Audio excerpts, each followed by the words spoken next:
Hey everyone, my name's Yun, and today I'm going to be talking about lab tests that you have to go through before being prescribed low dose testosterone, as well as future lab tests you have to take while going through the process. And this is my knee right here, just ignore it. I like sitting with my leg up.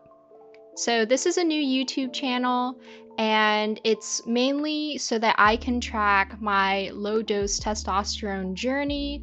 Of course, this video serves as a great benchmark for what my voice sounds like without being on any testosterone at all. I also really like art, and I've always kind of wanted a place to put my non-binary, transgender, LGBT plus art, and I didn't really want to put it on my normal art YouTube channel or Instagram. So if you're interested in that, please feel free to stick around. Before you take hormones, they have to make sure that they get a good snapshot of what your body looks like beforehand.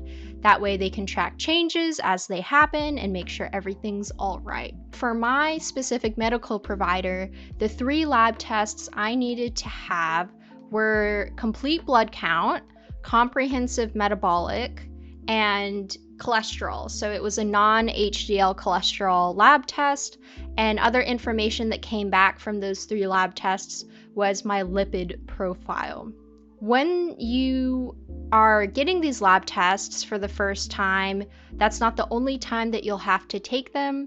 For my provider, after I actually get results back and order prescriptions for testosterone, after 1 month of taking them, I have to go back again to go ahead and do the blood and the metabolic and all of those tests for a second time. After that 1 month, another 3 months will pass and I go back again, and that's when they start checking hormone levels. So it's all the normal lab tests plus hormones. After that, it's a 6-month wait. You go back and get lab tests checked. And then the final step is you go annually. It's just like an annual checkup that you go through. So that's what the timeline looks like. This is the real big starting point, and it was very exciting for me because it also just happened to coincide on International Pronouns Day, which I honestly hadn't been paying attention to for quite a while until this year came. I think just with thinking about all the changes that are going to happen and making the decision to really start low dose testosterone, I've become a lot more aware of things that pertain to being transgender. I identify as trans, and being non-binary. My pronouns are they, them, and I'm someone who ironically is not super comfortable around needles. And that's ironic because the cheapest form of testosterone for hormone replacement therapy is with injections. You have to inject it into your body. There are other forms like gel that kind of come in pump bottles, or more of a, I think there's also maybe a form where it's a little container and you unscrew it. But injections are definitely, from what I've seen, the cheaper option. And maybe you're not someone looking for low dose testosterone. Maybe you're considering a more full dose, and injections tend to be more fast acting. I think your body just handles it better. I'm not medically educated. I don't have any medical degree, but as someone who's not super excited about being injected or my blood drawn, I was anxious going in to do these labs. The last needle that got stuck in me was for my flu shot this year. The flu shot was very quick and just a tiny prick. I mean, maybe only a 1 or 2 on a pain scale. However, the lab tests I knew for drawing blood was going to be a lot more intensive. Eventually they get me down sitting in this chair, and I tell the person who's going to be drawing my blood, hey, I haven't had a test where I had to get my blood drawn for a long time, so I don't really remember too much about it, but I have a history of passing out from dehydration. I made sure to eat a really big breakfast this morning and drink a lot of water last night and this morning, which you should do anyways if you're getting your blood drawn. They said if you feel lightheaded or you feel like something's wrong at any point, please just let us know. We'll get you some juice and we'll take care of it. So I'm sitting in the chair. It's time to draw my blood. They tell you to make a fist and you stick your arm out and you kind of lock your arm.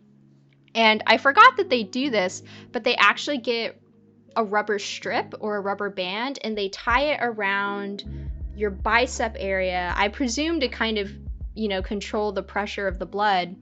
And since they're going to be injecting from where your elbow meets itself, the opposite side of your elbow, I think at one point there was a joke going around that body part was called your weenus, but I'm not sure. I hope I don't get censored for that. I have to hyper focus on something when I'm really anxious. And so what I do is I pick a poster on the wall and I stare at it really hard. And there were 2 medical people in the room for this, and I tried to pick a poster where I couldn't see my arm and the peripheral, but I also didn't want to be staring at the second person in the room. The pain level was definitely higher. It maybe went up to a 5. I had a mask on, so 2020, and they couldn't see me, but I was really biting my lip, and that helped with the pain a lot. I just stare and bite down and try and breathe. Another thing about getting your blood drawn is it takes a lot longer. It's not just a quick 5-second thing. It lasts for a while. Eventually, they say, okay, you can hold down the little gauze or cotton pad to make sure the blood doesn't come out while I'm finishing this up. So I do that and I think, thank goodness, it's over. Guess what? It wasn't. So they're sitting on this little rolly chair on my right side and they start rolling around and they come to my left side and they're like, okay, make a fist, stick your arm out. And I'm thinking, what is going on? And I ask, wait, so we're drawing blood from my left arm? And they go, oh, I'm so sorry. We actually didn't get any blood from your right arm. So we have to try your left arm now. I was already anxious and now I was starting to try not to cry.